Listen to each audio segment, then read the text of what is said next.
Welcome to this week's AFCA polls recap. In the AFCA FCS coaches poll, number 2 James Madison needed overtime to survive an upset bid from number 24 Stony Brook. With the win, James Madison remains at number 2.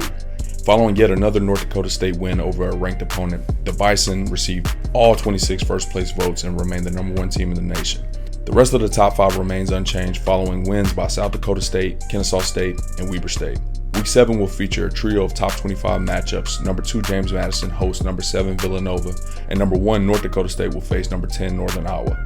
Number 3 South Dakota State will host number 17 Youngstown State. In the D2 poll, Minnesota State used a dominating performance to beat conference rival and number 12 Minnesota Duluth 52-7. The loss dropped the Bulldogs 11 spots to number 23.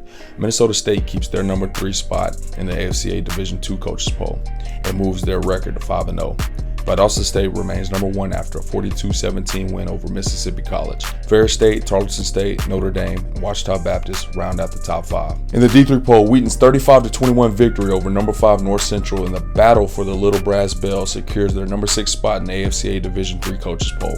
Holding steady ahead of Wheaton is number 1 Mary Hardin Baylor, who received 45 first place votes after a 79-0 blowout over McMurray.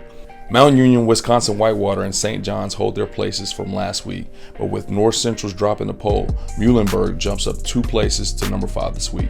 In the NAIA poll, Marion used a stingy defense and a dominant run game to upset number 3 St. Francis 28-10. The win vaulted Marion to number 3 in this week's AFCA NAIA coaches poll. That wasn't the only top 5 upset as Grandview took down number 2 Benedictine 27-6, allowing the Vikings to jump to number 5. Morningside still holds the top spot after moving its record to 4-0. Kansas Wesleyan is the new number 2 team this week. The Coyotes are 5-0 and will face St. Mary this coming Saturday. Concordia rounds out the new top 5, coming in at number 4. The Cardinals beat number 19 Siena Heights 10-7, dropping the Saints to number 21. And that's a wrap on this week's polls. Check back with us next week for more action.